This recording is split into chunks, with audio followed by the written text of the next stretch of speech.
Good morning, good morning, good morning. I hope everyone can hear me and we're not having any technical difficulties. My name is Dr. Jason Woods, and I am the Vice President for Strategic Enrollment Management here. And I just want to welcome you all to this virtual visit day, and we are excited to have you here. We have about 35 or so individuals on this call from a variety of different places. So from Abigail down to Wilson, thank you all for visiting us virtually today. Today is a great opportunity for you all as juniors to really find out what we have to offer at St. Cloud State University.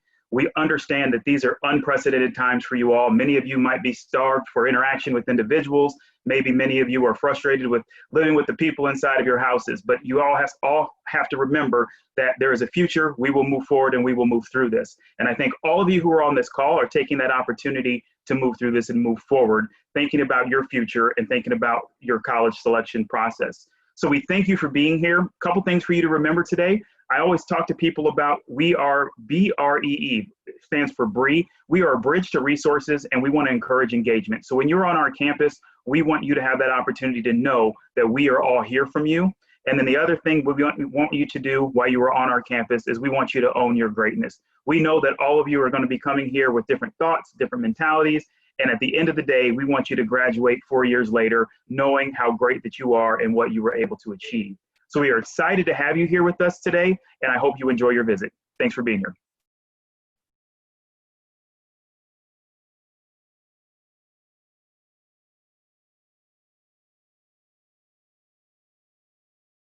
Thank you, Jason.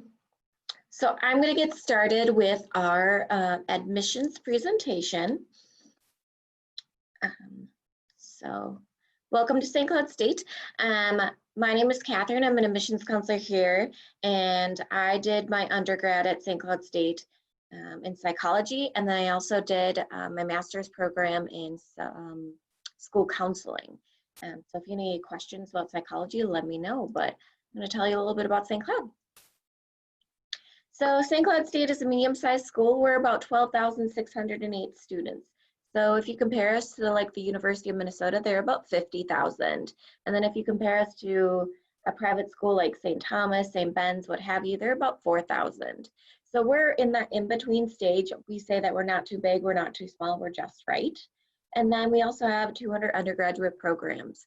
Our biggest ones are business, education, nursing, and engineering. And then we also have 50 graduate programs. So if you wanted to go on for more education, you can definitely do so, just like I did. And then we were founded in 1869. So we just celebrated 150 years, and we were actually founded as an educational school for teachers in the beginning. An average class size is about 20. So it's an average size classroom. Not saying you won't have any lecture halls, because you might. So in my generals, in my first 2 years, I had about 3 lecture halls. So I took Introduction to Psychology, History of Rock and Roll, and Human Anatomy and Physiology. So those were my big classrooms, but once I got into my major, I did get into a small class of about the size of 10, so to get really small. So you have that relationship with your professors and students in your classroom. So it's pretty great to be able to connect with people. And then we also, courses taught by faculty is about 95%. So meaning that in your classroom, there is faculty members that have their PhD, masters, what have you. At some institutions, they actually have graduate students teaching the classroom and then the faculty doing the research, but we're an educational first institution. So that's why it's 95%, because we have our faculty in the classroom teaching. The only time that you might see graduate students kind of teaching would be in your lab classes for like your sciences. And those are teaching assistants. Moving on to applying what you learn. So we have high-level different research projects. So if you want to do them, you definitely could. Usually it's in your sciences if you want to do those research projects. So some that I can think on hand is that our mechanical engineers and nursing students came together and created a virtual world like The Sims. And they created a nursing home, and they were able to interact with their patients so they could get those one-on-one skills with them. Also, our mechanical engineers made like a compact scooter, so it went into like 3 different areas so they could flip it and put it into a bag, and they're actually used in the Twin Cities, which is so cool. And then internship opportunities.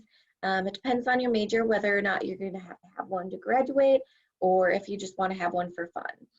So for me, in my major of psychology, I could choose to have an internship or take a class to graduate. I decided to take the class, but I could have gone to like different charities to work with, different counseling places I could work in. I know that one of my friends didn't have to do an internship, but she decided to for a career center and did the Disney Opportunity Experience. So she actually went to Disney in Florida and was working there, took 12 credits there.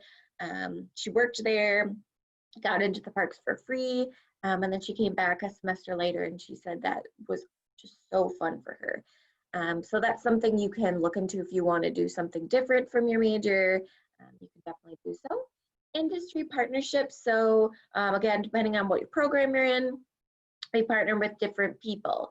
So with criminal justice, we partner with a police department in St. Cloud. We also have this iSelf building that it costs about $45 million and has state-of-the-art equipment. So we have different partners come on our campus to use those facilities. So if they're using our equipment in our facilities, our partner with them, they also have to use our students in those internships, which is super awesome. And then we also have a rigorous honors program. And basically the honors program, you get smaller class sizes, you get to register earlier, and you get to have different classes that other people wouldn't get to choose from. Unleash opportunities. So there's a wide variety of different services for our students so that they are feeling like they're being supported. So we have things like accessibility services, multicultural student services, health services, and so on.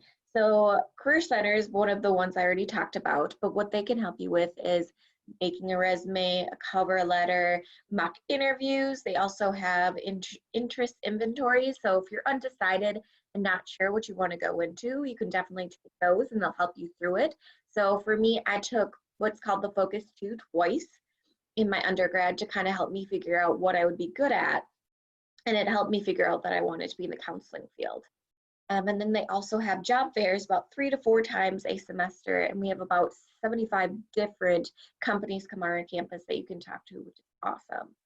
Academic support, we have tutoring centers in almost every single program that you want to go into. So for me, I went to the Human Anatomy and Physiology Tutoring Center because that was one of my harder classes that I took. Our professors also have office hours so that you're able to go over there and talk to your professor if you have questions. You can also email them. And then we also have writing centers, one in our Webster Hall, one in our library, and then one online. So if you need help starting a paper, ending a paper, editing a paper, and so on, you are able to do so. Formatting is a big thing when you get into college too. So being able to use those services so you can get the support that you need so you can do better and learn those skills for your papers in later in life in your future papers. And then a health and wellness center. We have a clinic on campus that you can go use your insurance to use. And that's in our Eastman Hall that was actually renovated a few years ago or this year that it opened. And so there's a clinic in there that you can utilize. There's a pharmacy, there's a free counseling center for our students. So if you need like therapy, we have a little bit of physical therapy. So say you broke your ankle or twisted it, you can go there and get some help to get that better. Moving on, 89% of our students found jobs in Minnesota, 95% in related fields of the 97% employed, and then 12% continued their education at 114 institutions. So this is a little statistics for you from last year of how our students are able to find jobs right away after school.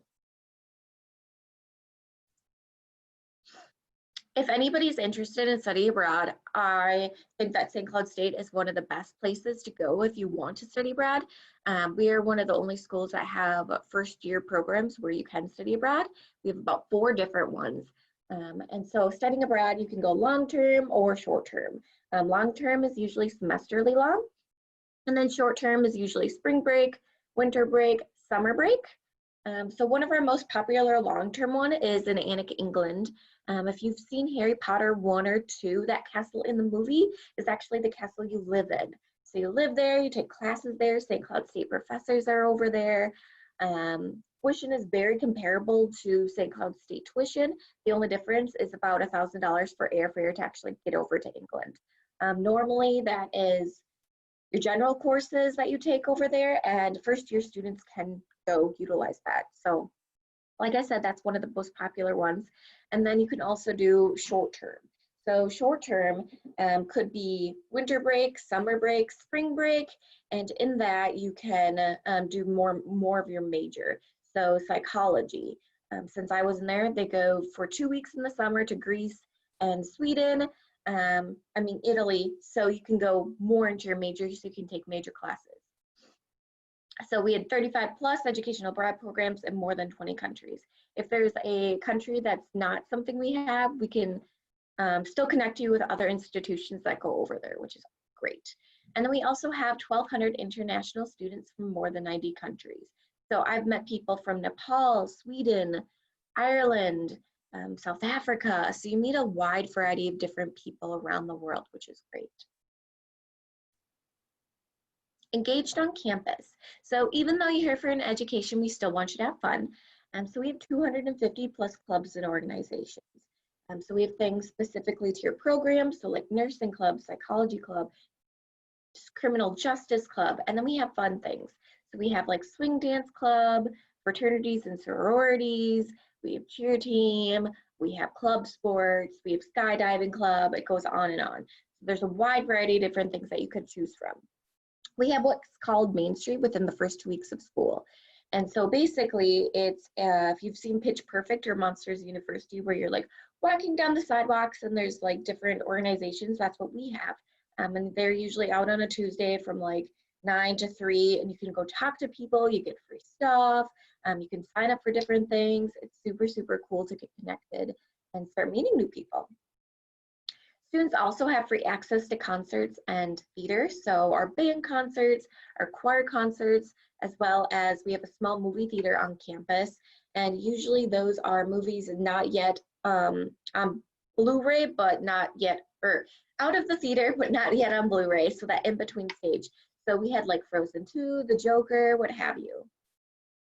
And then we also have Campus Rec. What's free to our students there with your student ID would be our field house, so you can run laps around the track, and then also our gym. So playing basketball, volleyball, just kind of, you know, get active out there. And then we also have a fitness pass, and I'll talk about that in a little bit. We also have an Atwood Underground, which is our bowling alley. So in our student union, this is where people hang out, they do different things. So we have our small movie theater in there, we have our bowling alley, we also have our restaurants and coffee shops. So we have a Caribou, we have our Herberts and Gerberts, a Chick-fil-A, we have all of our organizations in there. So that's where people really hang out. And the bowling alley is free sometimes depending on what the event is, but that's in our basement. And then one of our bigger events on campus is Atwood After Dark. It's usually the first Friday of every month. And so the movie is always free, bowling's always free, there's always free food, and then things change. So there's been like hypnotists, comedians, inflatables, what have you. So it always changes, so you're always doing something different. But that would be free with your SCSU ID. So if you don't know a little bit about the city of St. Cloud, the population is about 60,000. So that's a population as a whole of the St. Cloud. We have Quarry Park, which you can see the students sitting on these rocks and taking pictures. So basically they're small cliffs that you can jump into a quarry, so big body of water. That's really popular for our students with August and May time, just to get out, have fun. And then we also have a mall not too far away, a movie theater, a lot of restaurants. Lake George is not very far away. We're right along the Mississippi River, so we have outdoor endeavors. So people go canoeing, kayaking down the river. They also do biking down the Beaver Island Trail. And then we also have Munsinger Gardens, which is right across from our, right across the bridge from our university. So people go over there just to sit, relax. They might do Instagram photos, hang out with their friends. a lot of fun things to do around the St. Cloud area. Unleash Victory. So our sporting events, we have for sports, D1 in hockey and D2 in the rest of our sports.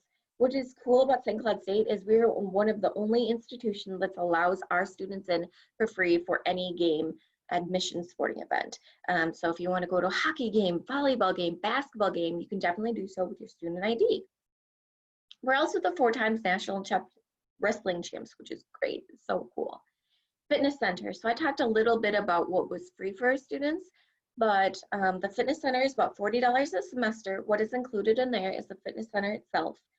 So the elliptical, lifting weights. We also have group X classes, so like Pilates, muscle pump, yoga. And then we also have a rock climbing wall and a swimming pool. So that's all bundled up for $40 a semester. I did it every single year of my 4 years because it was definitely cheaper than the other places around us. And you can go in and out as many times as you want per day, which is awesome. And then intramurals. So if you like doing different sports and you would like to be active, but you don't want to be a student athlete, this is something that a lot of our students do.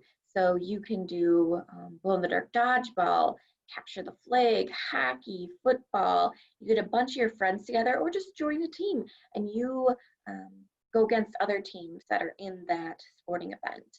And then at the end, whoever wins gets free t-shirts and a trophy. So like I said, it's very competitive at St. Cloud State and a lot of people do it. So I'd highly recommend it if you like being in that, like being active, definitely trying that.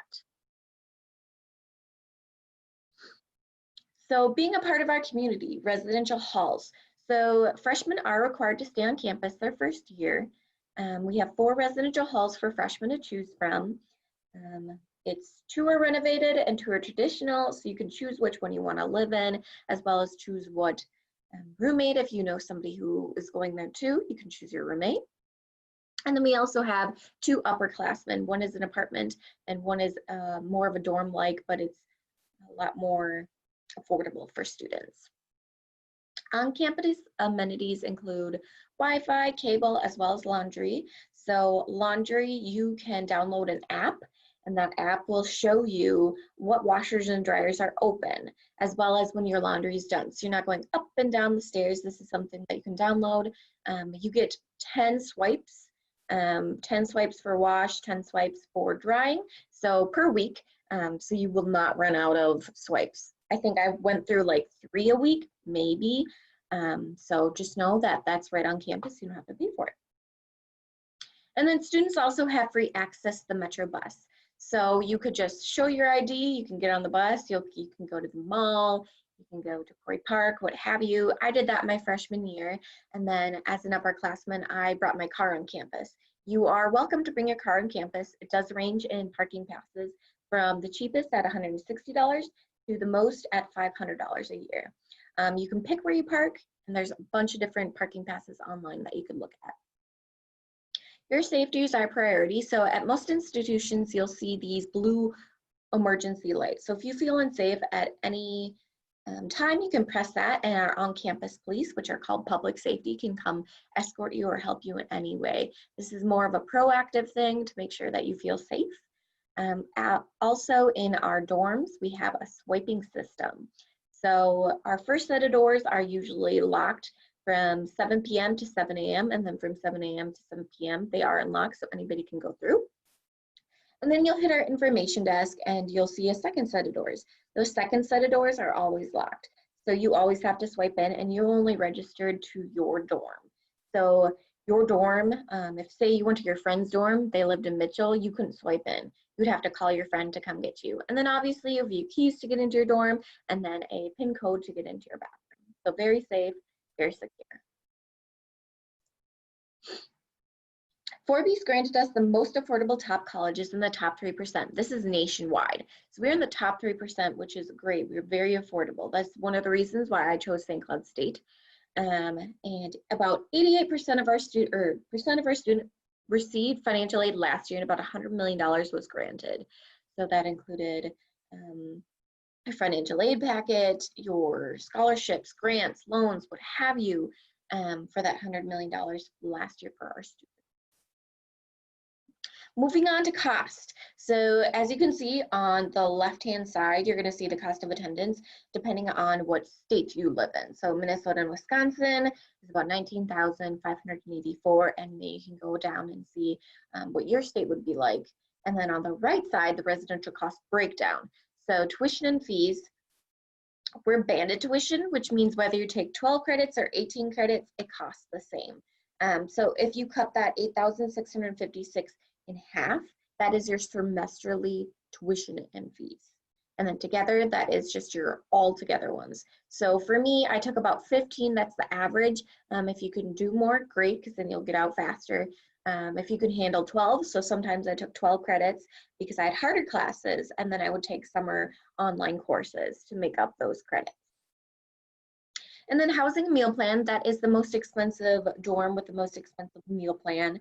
So if you chose something different, it could go down in cost.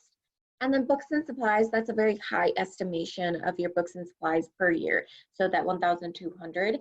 For me as a psychology student, I think I did about half of that. But again, it depended on what classes you were taking and so on and so forth.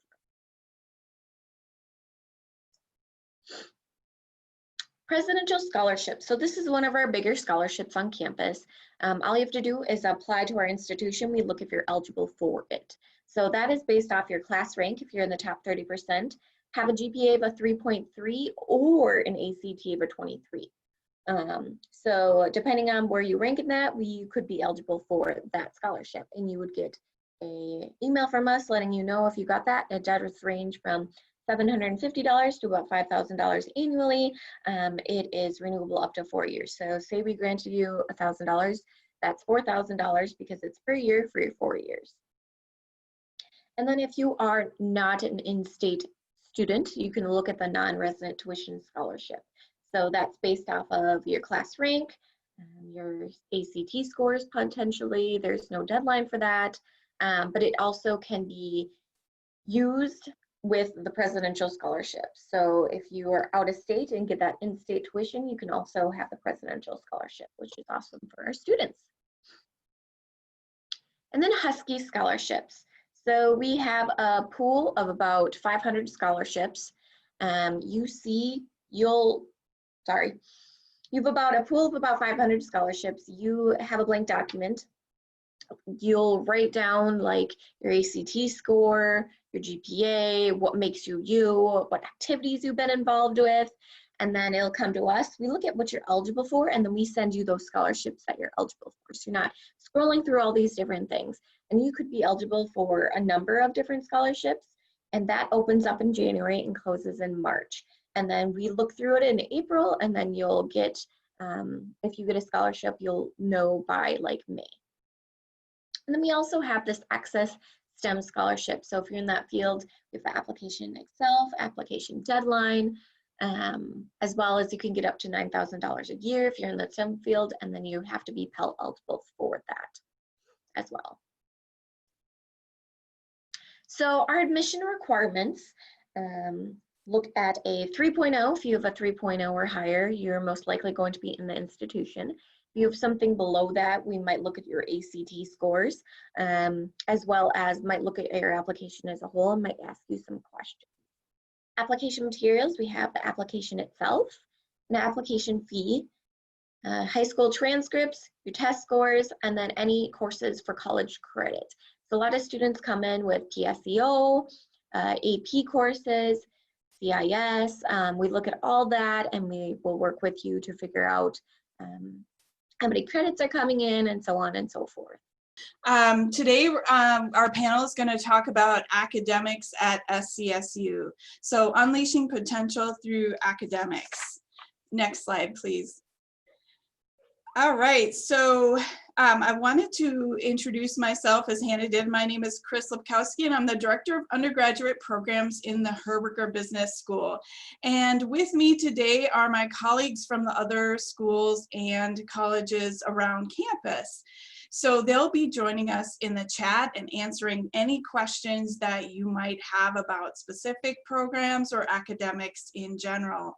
So we'll be joined by Christy Modrow in the School of Public Affairs, Haynes Daninsky in the College of Liberal Arts, Katie Kustrich in the School of Education, and Kelsey Stacken in the College of Science and Engineering. So again, I'll be representing the Herberger Business School, and my colleagues will be representing their areas in the chat and Q&A. So as you have questions, please be sure to ask them as we go along. And our jobs are to help students. So we're here to help you navigate the process of choosing a school and then transitioning here and getting comfortable with St. Cloud State. All right, next please. So before we get into more specifics about academics, we thought it was important to tell you about something called our Husky Compact. And our Husky Compact is a bond shared by St. Cloud State and its students, faculty, and staff. So basically what this means is that St. Cloud State has decided that these 6 things are important no matter what major you choose. They feel like these things are so important and they will help you to be global citizens in our world today. And the great thing about these things as well is that they will help you evolve in your careers. There may be jobs 20 years from now that we don't even know of or haven't even existed until that point. So these skills really cut through time and will help you to be able to adapt to a changing world and really be prepared for a life of intellectual development, personal development, as well as personal fulfillment.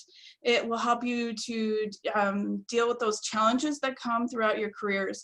So we really believe that these things are important, and no matter what program you choose, these are going to be a part of what you learn at St. Cloud State University. Next, please. All right. So as we talk about academics, a lot of you probably think right away of the classroom setting, right? Lectures, labs, listening to the expertise of your faculty members, and so on. But there's so much learning that happens outside of the classroom as well. So there's many opportunities to really apply what you've learned in the classroom into more real world settings that prepare you for the world of work. So those opportunities include everything from job shadowing, internships, leadership in student organizations, service projects, education abroad experiences, and so on. So there's so many ways to really apply what you've learned and really develop those skills to help you prepare for the world of work. Another thing that we're really proud of here at St. Cloud State University is our exceptional student support. So of course, student support, we believe, starts in the classroom with caring faculty who can help you if you're struggling with a class. They can help you find tutoring and other support services to help you both in and out of the classroom. But it goes much beyond that. Each student, when they come to St. Cloud State University, is assigned to a student success team. This group of people is here to make sure that you succeed. And your team, every student gets a team, and it consists of an academic advisor, a career counselor, and a financial aid counselor. So all these people are rooting for you, helping you, guide you through the system, navigate things, and learn as you go. In addition to that, myself and my colleagues, who I introduced earlier through their photos, we're also here to help support you through the process, as well as other folks such as experiential learning and outreach directors, internship directors, and so on. So there are so many people here whose job it is to help you succeed. So that's something that we're very proud of. And as another component of exceptional student support is our Center for Health and Wellness in our newly renovated Eastman Hall. It's a beautiful building and facility that really helps students to take care of not only their academic concerns, but also their health and their mental well-being as well. It includes counseling and psychological services, health services, And we've got other services as well, like student accessibility services. So what it really comes down to is that we care about you as an entire person. And it's not just about academics. We know that you have to be healthy and whole as a human being in order to be successful. So we really value that health and wellness aspect for our students as well. And then finally, our goal really is to help you gain the knowledge, skills, and confidence you need to be successful. And we're all about helping you find your own path, because success is going to look different from each student. You might have different definitions of what you hope to achieve in your career and what defines success for you. We're here to not only help you find your passion, but to provide those opportunities for you to grow and develop, and to really stand out in the crowd and to be able to tell your unique story that you gained through all of your experiences in education. So this last bullet point here, 333.1, you might be wondering, well, what in the world does that mean? What it means is that for any job that you apply for after graduation, there might be 30 applicants for that position. And our goal is to help you gain the knowledge and skills to get down to the 3 people who actually get an interview for that job. And then finally to the 1 person selected for that position. So that's ultimately our goal, to help you achieve that through gaining the skills and experience and abilities necessary to be successful in the way that you choose success for your own life. Let's go ahead and have our panelists introduce themselves to you today. Dale, would you like to start? Sure, I'll get started. So my name is Dale Buskey. I'm a professor of mathematics here at St. Cloud State. I've been at the university for about 20 years.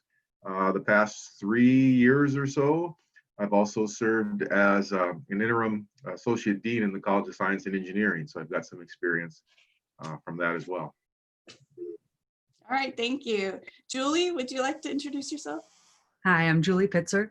I'm a newer faculty. This is my 3rd year at St. Cloud State, and I teach in mass communications, primarily in the creative media productions department, or emphasis side, as well as at the graduate level in strategic media communications. Thank you. And Gretchen. Good morning. It's so great to see you all. My name's Gretchen Hoovey. I took a little risk today. I'm on campus because I wanted to show you how beautiful it is here. But my position is I'm the director of the advising center that's housed within the Herberger Business School. So I lead a team of advisors that help students like you maneuver through your 4 years with us and get on track academically and make sure that you're getting the most out of college as well. All right, thanks, Gretchen. And Michelle, good morning. Good morning, everybody. It's great to see you all. My name is Michelle Schmitz, and I work as the Executive Director of the Career Center on campus. We are a holistic campus model where we serve all students.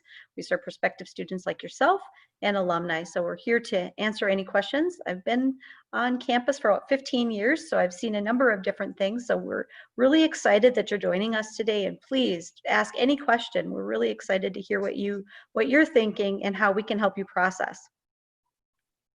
All right, thank you for those introductions. Let's get started with a question that often comes up for students. We've got some questions that we know students have, and so until we start getting some questions coming in on the Q&A, let's go ahead and get started with some of those questions that we know are common for our students. So tell me about choosing a major. What tips, information do you have for students as they're wondering, how do I even choose a major? They're probably being asked this a lot by their aunts, uncles, grandparents, and so on, and it's difficult when you don't know the answer. So I'm interested to hear your tips for our students. I can start. Our office is designed to really look at, and I think you heard that In Catherine's previous presentation, when she was saying she had taken the Focus 2 assessment a few times during her time as an undergraduate.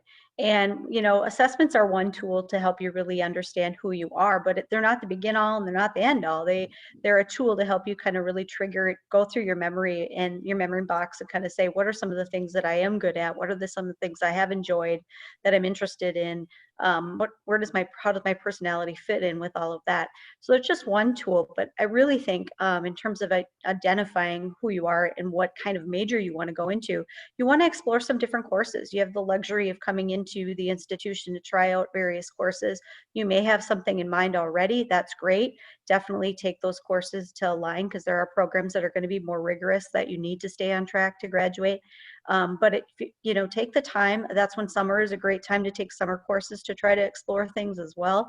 But really deciding your major, we don't want it to be such a stressful topic. Again, like Chris said, it is a question that you get asked so often, but we want to emphasize less on what your major is and less on what your career path is, but more about who are you as a person and what are the unique qualities and skills and strengths that you bring, because you're going to go through a plethora of different experiences throughout your life, whether multiple jobs. We don't want you focusing so much on one rigid area. We want to focus on you, the internal person, and what you bring, and how can you articulate that to a number of different entities throughout your time and throughout your college time and then throughout your lifetime. And can I add too, I think a lot of students, you know, they do find their way within like our general courses, and, you know, if you come with a plan in those first 2 years, but I would definitely as a professor recommend that you get to know us, that the professors that you take courses with, that come to our office hours, we want to talk to you, get to know you, your interests. When I advise, I usually ask students, you know, well, what do you want to do? What do you like? And sometimes I help students find programs within my department, or I find a better fit somewhere else that is really, you know, what they're passionate about. So. And I'll add that from a hiring perspective, a lot of our employees and employers in the College of Science and Engineering are not so focused on your technical skills and whether you are an engineering major or a physics major.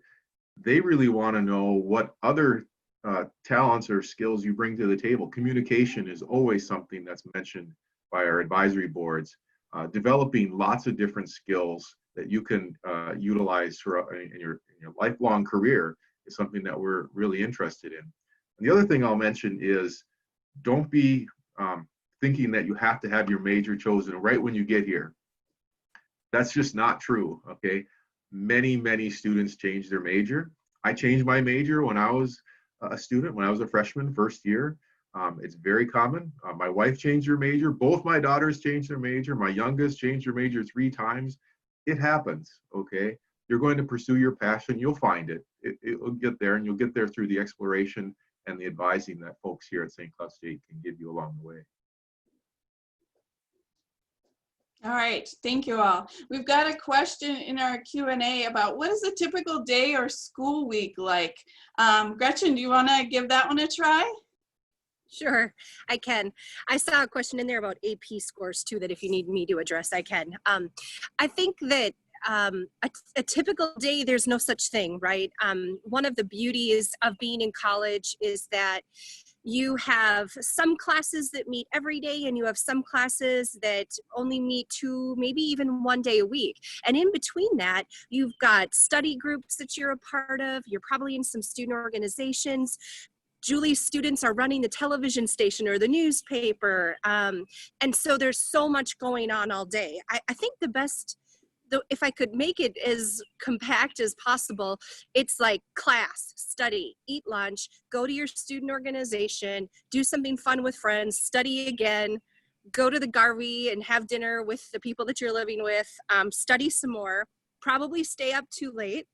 But I think that's the best that I can answer that. But there's a lot of studying in between classes. It isn't like high school where, you know, you're just in these classes all day long. You come home and you have a little bit of time where you're doing homework. There's a lot of just variables and a lot of work and a lot of studying that you end up kind of doing on your own. All right, thanks, Gretchen. Anything else anyone wants to add to that? looks like we've got that. Okay, so we do have a question, as Gretchen said, about AP scores. And it says, how do you accept AP scores and what would the minimum scores be accepted for credits, and what difference will the credits make depending on the score? I can take that, and then Dale or others, if you have something to add. And admissions can give you a fuller guide of this, but essentially speaking, we accept scores of 3 or higher. And in some cases, the higher you score, the more credits you're going to get. And so a 3, 4, or 5 is really what we're looking for. Like, for example, if you're taking it's very common for students to take the economics AP or the English AP. So if you take the economics AP, either macro or micro, and you get a 3, you're going to get the macro econ class here or the micro econ class here. And those are going to count for you. All right, thanks very much. Okay, so let's talk about things like experience. I want to hear about internships and how those opportunities can really open doors for students. Michelle, would you want to kick us off with that piece? Absolutely. I'm sure you've all heard this, and maybe some of the parents that are listening, you know, it's not one internship, it's multiple internships. It's getting experiences that are so critical, because you'll build those skills, the professional skills that Dale had mentioned, that maybe they're not necessarily employers are looking for those technical skills, but they're looking for those professional skills. And you're gaining those through so many different experiences, and internships are just one. Internships are such a great tool because it allows you to test out and kind of see, is this a field that I really want to pursue? And also it not only gains that opportunity, but many internships are really the conduit to turn into full-time opportunities and full-time experiences for students. So we always say internships are really just something you should factor in, regardless if they're required by your program or not. We have a great team on campus. We have experiential learning and outreach directors. We have internship directors and departments. And in our office, we often are the ones that are facilitating the relationships with the employers. So the employers are coming to us saying, I have some needs. I would really like to seek out an internship. Can you help us pursue this? And so then our team gets together with some of those other folks. We have a really robust system called Handshake, where we list all those positions on there. We've got employer contacts on there as well. So we, really believe in the essence of internships, and it doesn't have to necessarily be a summer long or a semester long.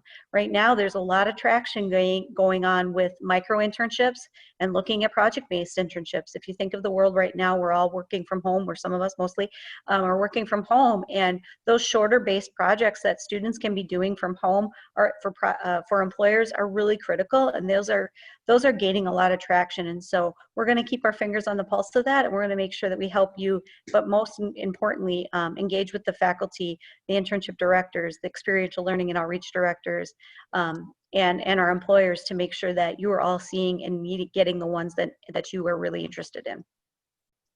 Thank you. Dale? One thing I'll add is that, every campus has strengths and weaknesses. And one of our strengths, in my opinion, is our Career Center. Michelle really sells herself short in some sense. We have really strong relationships with industrial partners in central Minnesota and all of Minnesota. And we are very able to connect you with those companies in terms of internships, but even beyond that, in terms of doing those projects that Michelle was talking about before you're a senior, before you're your junior to senior summer, where you normally think of an internship, you're usually embedded in some sort of project that's going to benefit a local company and give you that real world experience. So you're definitely going to see that. In fact, even as this COVID-19 hit, there were companies within science and engineering that said, we still want your graduates. Yeah, all of this stuff is going around. We still want them this summer. So it's pretty striking, and you should realize that that's one of the strengths of our campus. Thank you, Dale. I agree. I think we have there's a lot of opportunities out there. I know a lot of you are probably thinking about the whole COVID epidemic right now, but I did a podcast yesterday with a faculty member, and we need to remember that there are still industries that are very highly needing things to keep business as usual. So opportunities are out there, and a lot of the polls that I've been reading in terms of engagement, yes, there may be a few drops or dips here and there with offers made or internships made, but generally it's still looking pretty positive. Yeah, realize that these employers want you as a student probably more than you think, more than Yeah. you want them, I would say. And All just- right, oh, go sorry. ahead. I was gonna say an extra plug for Career Center, because our departments work a lot with them, helping you not just trying to get an internship, but with your resumes, with cover letters, with mock interviews, looking at your LinkedIn site. So we utilize a lot of those resources in our classrooms with Career Center to help our students, not just internships, but also their jobs. So it is a wonderful service. So. We're incredibly thankful to our faculty because it's through this, I hope you all can see that and can kind of hear that in the themes here is we have great partnerships with our faculty. We couldn't do this just in isolation and in our own little silos. So we're really a cohesive and we work so closely together. Thank you. And one thing I'll add real quickly too is you can take them for credit or not for credit. So internships and that work experience can actually move you forward in your degree plan and gaining those credits that you need. So that's a great piece of it too. So. Okay, so I know a lot of our students might be thinking about how do I even get started? Like, how do I even pick my classes that first semester when I'm coming to St. Cloud State? How do I start? And I think I'm going to throw this one to Gretchen to give us some insights on how students get started on their path. You bet. Well, I think the most important thing is for you to know that you never do it alone. That's my job, that's my team and my colleagues' job and the folks that are with us here today. When you start as a student at St. Cloud State, you'll be invited to come to campus, hopefully, right, when we get back to normal. And we'll do it virtually if we can't. But either way, we're going to be here for you. We're going to have time to talk with you one-on-one, learn a little bit about where you are in terms of, do you know what you want to major in? Do you just want to explore? What kinds of things do you like? And then also, what do you want your day to be like? And then we talk you through the requirements that are here at St. Cloud State. And then for that first semester, we help you choose a nice balance of things that you want to try or maybe things that you know that you want to do.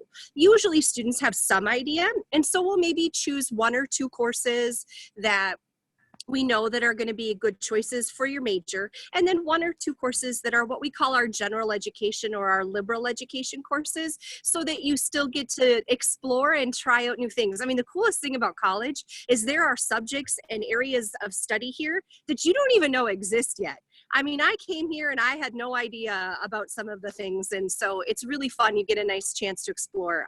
But the key to this is you're not going to ever do it alone. That's what we do together with you. The more you tell us, the more we can create a schedule and an experience that suits you. So I would say when you get to that point in your college career, tell us what you like, tell us what you don't like, tell us what you want to do and not do. And together, then we can work out what that first semester is going to look like for you. What's really also to add to Gretchen's, what's really nice is when you come on, when you come on campus, when you do your advising and registration day, if you are really struggling, like I really don't know, the Career Center is set up to address those types of concerns. So we give you a really short, quick assessment just to kind of help you identify on the spot, because you might be coming in all over the place. So we'll give you a quick little, just a sheet that we kind of help kind of trigger your memory and help you think about those opportunities. And then you can share that with your advisor as you're starting to build that first semester schedule. So they'll say, oh, okay, in case you're worrying, like, what if I forget? What if I don't know really what I want to say to the advisor? We'll give you some guidance before you even get a chance if you're feeling really stuck and undecided. One of the other things I might add is when you come here, you may be bringing some credit. Somebody mentioned AP credits before, might be college in the schools. And one of the things that we do pretty well is we make sure that if you have questions about how that credit will work, how it counts, that we'll make sure you get to an answer on that, okay? A very clear answer, and so that you know exactly how that credit will work toward your degree program. We're a small enough campus where we know each other well enough to make sure that you're comfortable with whatever that response may be and that path forward. All right, thank you. Our time is going so quickly, but I have one more question I want to make sure that I give you each a chance to respond to, and that is why St. Cloud State? In other words, students have so many choices of where they can go and what type of education they can pursue. And what are your thoughts about what sets St. Cloud State apart and why students should choose St. Cloud State? So I'd like each one of you to give a few thoughts about that. Who wants to start? I can go, Okay. just because I want to share my screen really quickly. One of the things that I like to share when we do this in person is to share our related employment rate. And I know this was brought up in the previous presentation, but I think, as you can see, we have really strong graduate information about where our students are going. And if you can look at the top employers, one of the things that I think that we've done really well that makes us unique to any other institution is we've really, I would say, cultivated the relationships with many of these employers for years and years and years. Even if they weren't hiring, we were saying, you know what, it doesn't matter if you're hiring our students, we still want to engage with you, we still want to talk with you, we still want to be able to have you come in and coach our students, whether it be on mock interviews, whether it be with LinkedIn reviews. And that really kind of, I feel like, sets us apart, because now when hiring might pull back, that's the time that people start to go, oh, these employers aren't going to be as engaged on campus.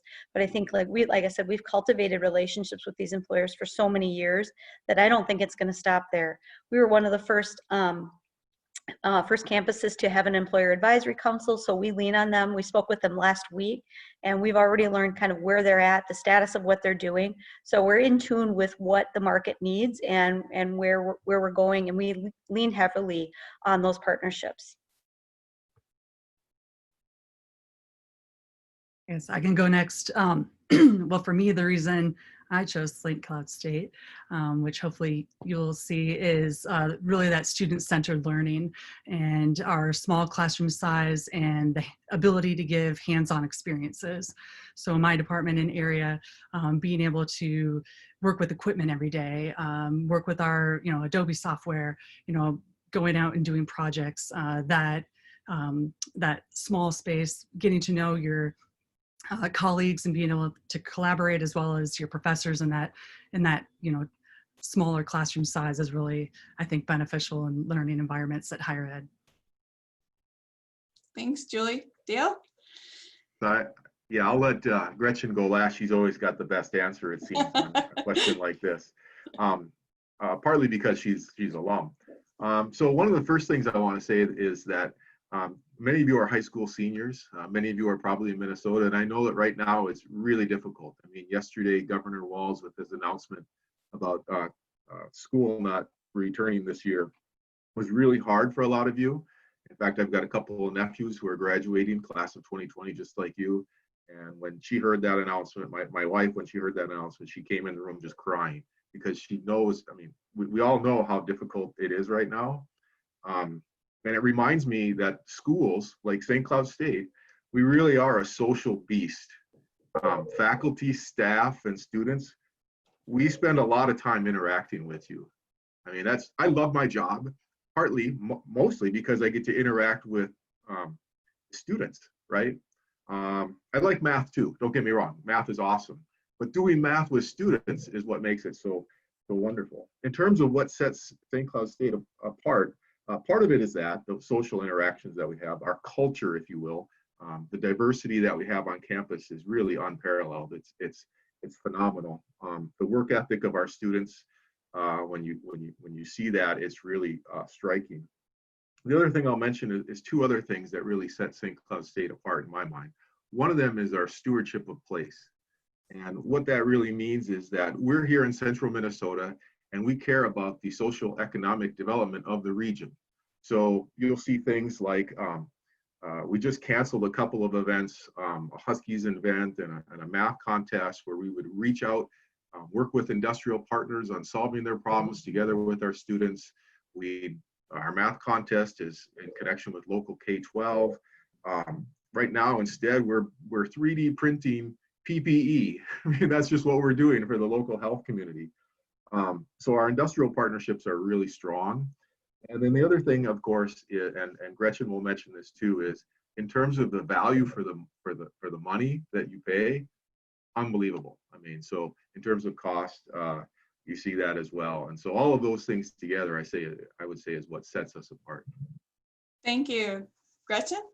Like usual, Dr. Buskey stole my thunder, but this is what I'll say. And I wish that we had more time because we touched on like tiny little bits of what you can do here. But I did mention this earlier and my colleagues just mentioned it. Faculty like Julie Pitzer who want to be there with the students. All of the work that Michelle's team has done to create relationships with employers. Dale's students, like he said, are making PPE. They were making face masks for the area healthcare just not long ago. They also build Formula One racing cars.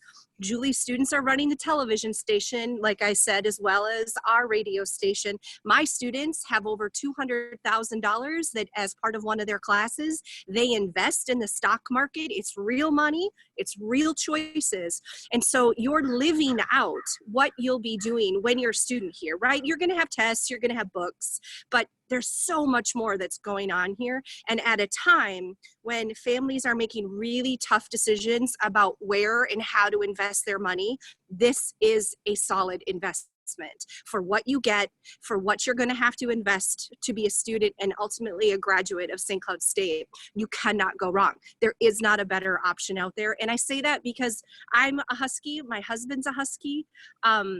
Hopefully my kids will be Huskies, but we're giving them a little choice. But anyway, return on investment. I can't help it. I'm from the business school, so I got to bring up the money, right? Thank you so much, Gretchen. And thank you to all our panelists. I really appreciate the information that you've shared today. And for those of you on the webinar, feel free to continue to keep asking questions. Many of us will be able to stay on and continue to keep answering questions should you have them. Thanks again, everyone. And I'm going to turn it over to Austin with our student panel next. I'm Austin Johnson. I'm the Assistant Director for Transfer Admissions at St. Cloud State University. And I've been on campus for a decade now.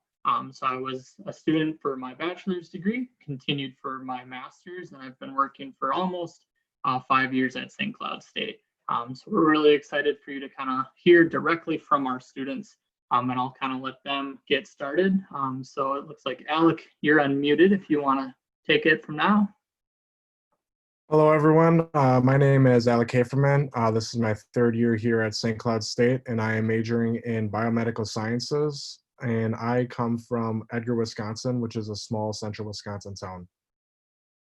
Awesome. Billy? All right. Hi, everyone. My name is Billy. I'm from northern Wisconsin, right by Lake Superior. I'm a biomedical science major with a chemistry minor. It's my 4th year. I'll be going into dental school this summer. So if you have questions about graduate programs and preparing yourself for those, I know Al and I can definitely talk about those. Awesome. Tariq? Hey everybody, my name is Tariq Abdul Kadus. I'm from Minneapolis, Minnesota. I'm currently in my 4th year as an electrical engineering major. And I'll be finishing up one more year and going on to grad school from there. So, and I think that summarizes everything. Yeah, awesome. Kelsey. Hi, I'm Kelsey. I'm from Sauk Center, Minnesota. I've been at St. Cloud for 2 years now. Academically, I should graduate next year and hopefully go to grad school at St. Cloud State. I'm majoring in community psychology, and I'm also on the women's basketball team. Awesome. Yeah. So everyone feel free to keep asking questions using the chat or the Q&A. We'll try to answer them live with the students. If we're not able to, we'll just respond via text. We have prepared a couple questions, so we'll start with those until you all start sending in some questions. So a lot of the times we get asked by students, what's it like to live on campus? So which of you lived on campus and what styles of dorms did you live in? Go ahead, Billy. Am I the only one that lived on campus? I lived on campus. Oh, okay, all right. Gotcha. They're all too shy. Go ahead, Come Billy. on, You can start. So I lived on campus in Lawrence Hall. It is our International Studies Hall. It's special because when I moved there, I don't know if it's going to continue to be the same, but every domestic student was placed with an international student. I loved having international students in high school. I'm a big soccer fan. I like global kind of things and culture. So it was a great opportunity for me to meet people and kind of get to know other aspects of world culture. So I enjoyed that very much. Living on campus was fun. I got really good at foosball, ping pong, and so yeah. And then I personally lived in Shoemaker Hall my first year, and that was a great experience. I got to meet a lot of other students and athletes. A lot of athletes live in Shoemaker Hall, and I just got to get closer with them and learn more cultures. Coming from a small town, I really didn't get to meet too many different cultures or different people, and that kind of opened my eyes and it made me appreciate different upbringings and different cultures like that. And those friends that you make in Shoemaker Hall or in any dorm that you're in, you carry that through your years here at St. Cloud State just because you get so close in that year because you live with them. So it's a great experience and I wouldn't trade it for anything.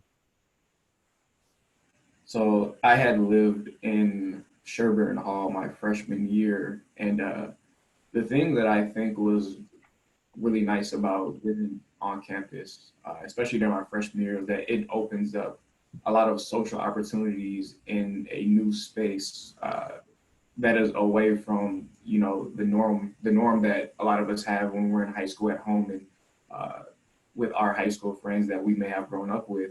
And so it was previously said, it offers those friendships that will last you throughout the entirety of your college career and beyond that.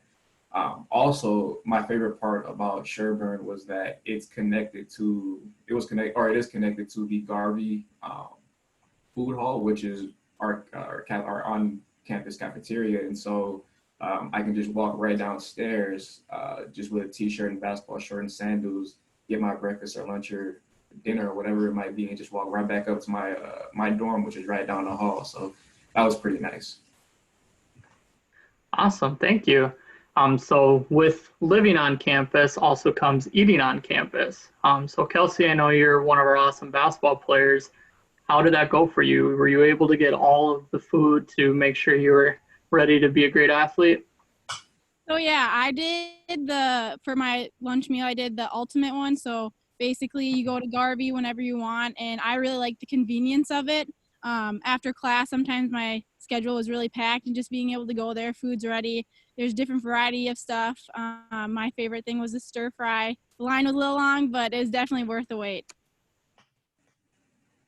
Awesome. Has anyone ate at one of the other options on campus? Chick-fil-A, a lot. Chick-fil-A? Chick-fil-A, yeah. Chick-fil-A. What? We also have Denny's. There's 2 Caribou's, 2 Starbucks on campus. So all of our students have an awesome opportunity to get all the food, relax in between their classes. It's a great place to come together and just kind of meet other students too. What else is there to do on campus that's fun? Alec, do you have any suggestions? I also love going to other sporting events, going to basketball, volleyball games, wrestling matches, you name it. And one thing that's really cool is that they have incentives. The more games you go to, you swipe your Husky ID, and you're in a drawing for like a big TV, a PlayStation, a lot of different really cool gifts that are for free. Because you can get in for free with your student ID. So, I mean, if you want to meet some new people, a sporting event is a great way to do that. And also including that is like the hockey matches and soccer games, so stuff like that. Yeah, I know that was a question, is how many students go in and cheer on our student athletes? And I know the incentive was great. A student that I know won a TV this year. Like, how cool is that? And then they get in for free for all sporting events. So it's really exciting. Anything else you like to do outside of athletes, going to athletic games, things like that, just to do for fun? Yeah, I think as a washed up athlete out of high school, intramurals was a lot of fun. So actually at Garvey, first day we were there, I met my entire soccer team for that fall. I was the only non-African player on my team, and we were called the African All-Stars. So that was kind of fun. But yeah, intramurals was super fun. We played softball. I know Al plays basketball too, so a bunch of opportunities to get outside and play. And then like organizations, we have over 250 organizations on campus. I myself am president of our All Tribes Council for American Indian students. We have a pre-dentistry organization, so you can meet people by joining clubs that way. And if you have a club in mind that isn't already available, you can actually start that club up through student life. So those are great resources too to meet people, and something I definitely recommend doing, just getting to know a lot of people. To bounce off of the, because you brought up organization, I think that was the thing that I utilized the most on campus as far as social activity. So I heard before this panel that somebody brought up the Formula One race car. So that's a student organization that I was able to take part in both my freshman and sophomore year. And it offered leadership opportunities, social opportunities, and academic opportunities, because I was actually applying what I was learning in the classroom or learning things at that point in time that would help me later on in my academic career. Also, I took part in the cultural organizations. This past year, I was president of the Council of African American Students. And that offered immense leadership opportunities, networking opportunities. We got to attend conferences, got to have multiple opportunities to sit down with the police chief, to sit down with the mayor, and, you know, have these conversations about, you know, many social differences or social reform and so on and so forth, and actually be able to communicate many of our worries, and or be a voice for the remainder of the population as far as African American students go for the Council of African American Students.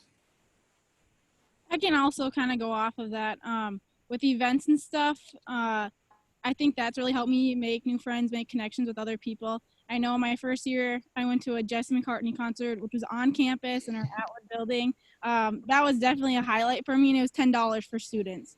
So it's just awesome, and I got to meet new friends, you know, my friends and then their friends. You know, it's just a great place to meet people on campus. Awesome, yeah. So we've talked kind of a lot about our cultural student organizations. We had a question that came in is, how accepting would you say St. Cloud is? I know I went a lot to cultural nights, things like that, that I learned a lot about cultures. Can you share about how accepting you think St. Cloud is? Yeah, I think it's super accepting. I mean, I'm American Indian. Most of the times I'm the only American Indian student in my classes. And I think something that's really special to St. Cloud State is the international student body that we have. Like I said, I was on a team of all African players, and that was an amazing experience to get to learn how their culture thinks about soccer. And then once you transfer that into the classroom, I mean, we have so many classmates that are from Nepal, from Cameroon, from Ghana, from all these cool places with individual cultural aspects. And it was really great to be able to have those different people in the classroom with me, because it made me feel like, okay, I'm not just like the one guy out. I'm the one guy out of like kind of everybody. Like everybody has a different idea of where all of this comes from. So that was really cool. And I think the professors have a great amount of diversity as well too. So you won't not only get that diversity from the student body, but also from your professors as well, which I think is probably equally as important. I agree with Billy. I thought he made some really good points. Him and I have had a lot of classes together, and it's not a minority. It's just we're all kind of in the class, and I mean we're all from different backgrounds and different cultures, and I really like that we have a lot of international students here. And I mean, some of them have become my best friends through intramurals or other activities or organizations. So I'd have to agree with Billy. We're very accepting here, and it's not your background that makes you. It's kind of who you are. So I think that was probably one of my primary words when I first came to St. Cloud was how accepting things were going to be, how much I would be able to fit in this new environment. And I found, you know, people who had similar interests as me, people who pushed me to be better, people who would mentor me, and that's kind of where I found my niche at, and that's where I carried myself for the rest of college, where I took on these leadership positions because I found things that accepted me, or people that accepted me, and also pushed me to go beyond my current state. Awesome. So another question came in about how the transition to college ran. I know Kelsey, you talk a lot about how your credits easily transferred. Can you kind of touch on how that transition went for you into college? So yeah, college for me was kind of a scary thing. I was shy, just kind of nervous about everything, classes. You know, I've been told college is hard, so I was just kind of scared just what it was all going to be like. But it was really easy, the transition. Like I mentioned, that all of my credits transferred, so I'm a year ahead already. So that's great, and I've changed my major 3 times. So and I'm still graduating early. So it's just people are really good with working with you with your credits and getting those classes transferred over. But I thought the transition was really easy. I'm close to home, so that made it a little easier for me. Just meeting new friends right away, making connections, and making you feel comfortable was probably the most important thing for me. Awesome. Alec, do you want to talk about your transition to college as well? Yeah, so coming from a small high school, I was pretty nervous to go into a bigger city, a bigger school. You're just nervous about going to bigger and better places. And so I had about 20 credits that transferred from high school, and it was really smooth. And even if some of your credits don't transfer, you can talk to your advisor and see and get like a one-on-one conversation with them and see if it can transfer. Because I had some that transferred as electives and then were transferred as like classes instead. So stuff like that. It's all about just talking to your advisors, and they can help you steer you in the right direction. And then for classes, I think the biggest advice I'd have for these students is going from high school to college. I wouldn't say the degree of difficulty is much more. It's about the time management. You have a lot of free time in your day, and when you're in high school, it's regimented. You got your 8 to 3 every day or whatever it may be for your school. And in college, you have 2 to 4 classes a day, and then the rest of your day is up to you what you want to do with it. And I just like to give them the advice of planning hour by hour what you're going to do, and then make that a habit. And then I think if you stick to that, you'll succeed. So that's my advice. Yeah, awesome. I mean, to continue off that, can you kind of talk about, your typical day? My typical day. So it all differentiates based on the day, because with classes there may be a Monday, Wednesday, Friday, or a Tuesday, Thursday with a lab. So in biomedical sciences, you usually have classes Monday, Wednesday, Friday, and then a lab on Tuesday or Thursday. So my typical day would probably be going to classes from about 9 to noon. So 3 hours of classes, Monday, Wednesday, Friday, and then about 2 labs. It could be 2 on Tuesday, or 1 on Tuesday, 1 on Thursday, or 2 on Thursday. You get a lot of freedom with when and where you want to sign up for classes. So that's really nice. I know a lot of students don't have classes on Fridays, so they get a 3-day weekend to go home or just kind of relax. So that's really huge. So that's kind of what a typical day looks like. And then if you're a student athlete, you'll have practice depending on when your team practices. I know Kelsey can kind of add to that too. Each sport has their own time, and your coaches will communicate that clearly to you. So it's really, it's not that demanding. It's all about organizing your time. I think organization is key to succeeding in college. So Awesome. Anyone else? I think you made a good point about organization, because that's one of the things that's helped me kind of schedule how I carry out my days, even when I'm selecting my classes. So when I do select my classes, I try to get classes primarily early in the day, or at least, before 2 p.m. And that sets it up where I'm able to get my classes out of the way, relatively early. And then I will probably go to the lab I'll go eat for sure, and then probably head to the lab for a little bit to make sure I'm getting any lab work done. And then I might have meetings for whatever cultural organization.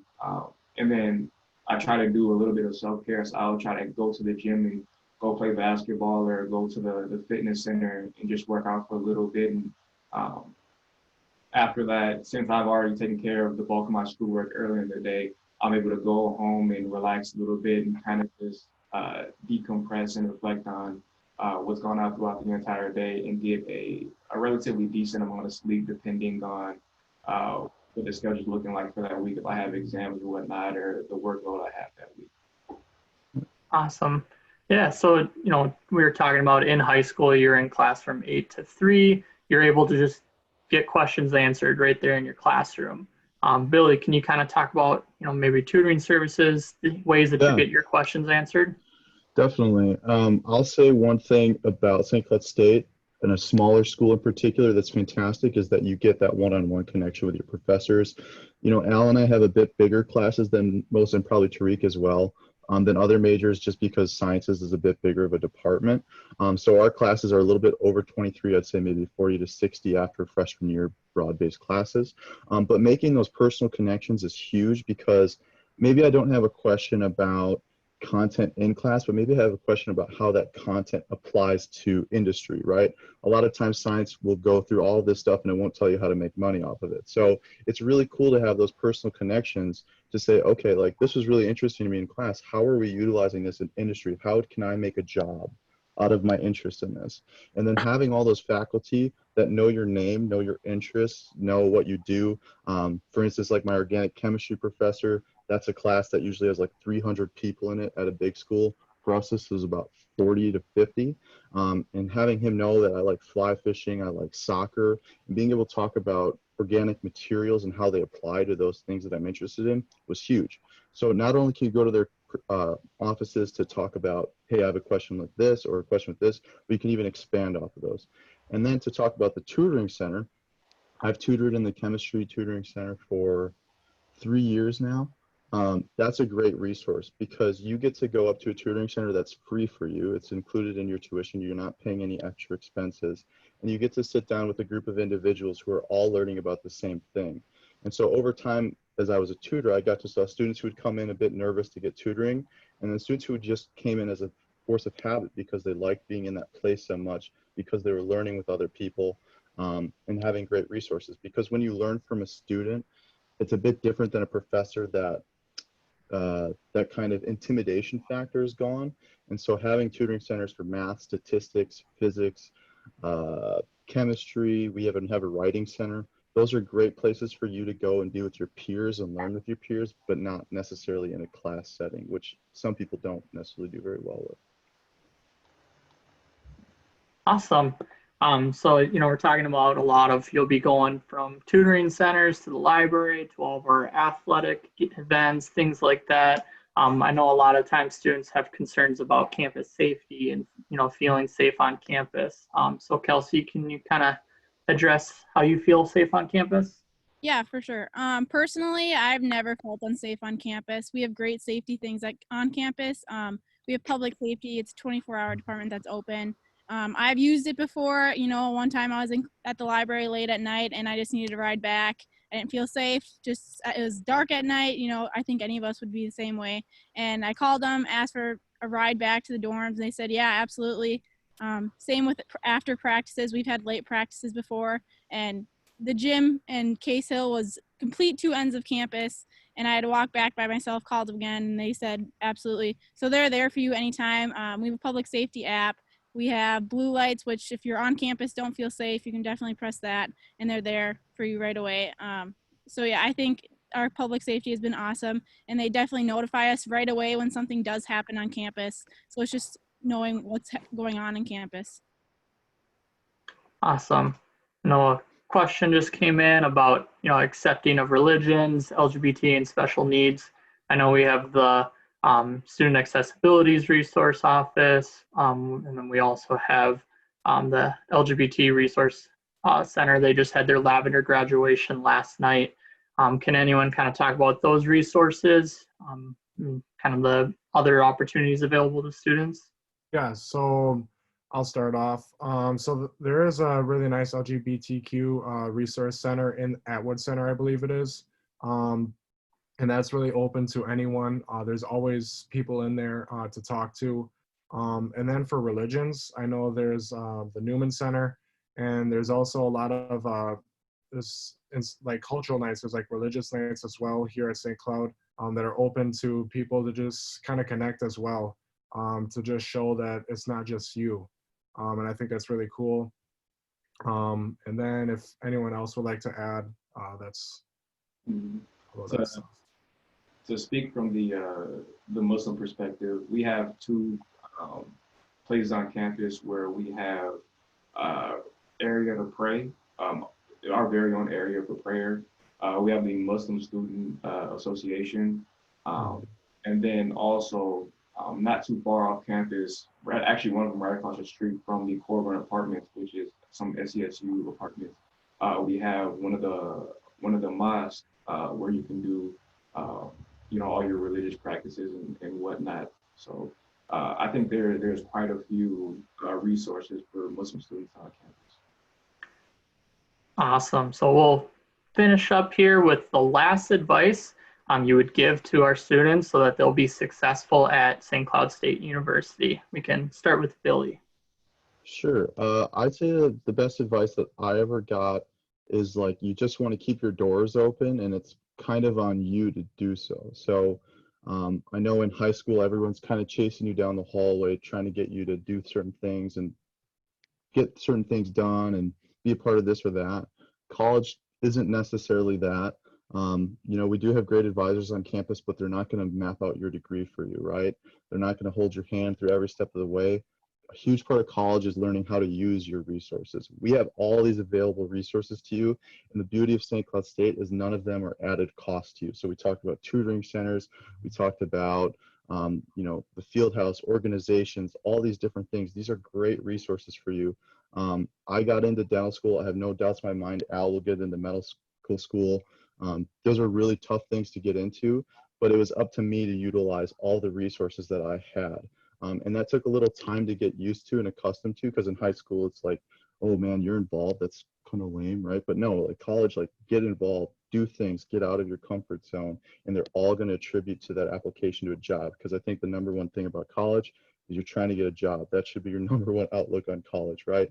So add all those resources together, use them the best you can, and I'm sure you'll come out on the other side a better student and a better applicant.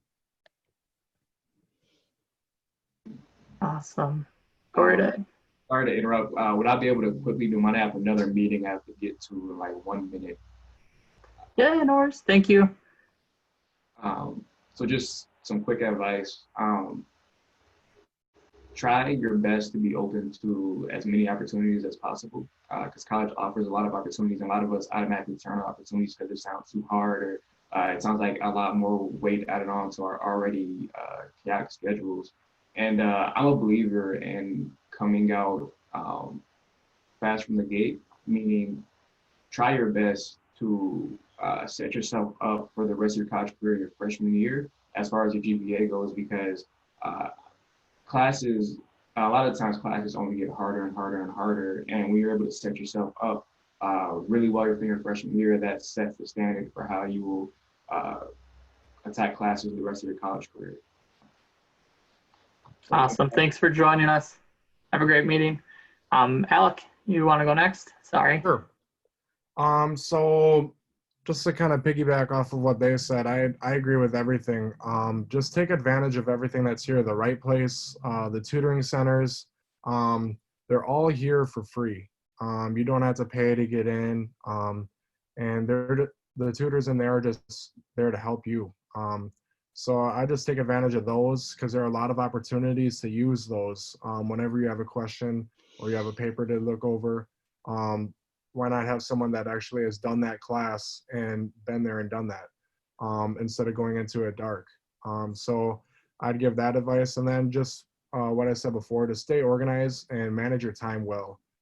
That's the big thing. You don't have to, but I use the weekends to kind of get ahead of my classes.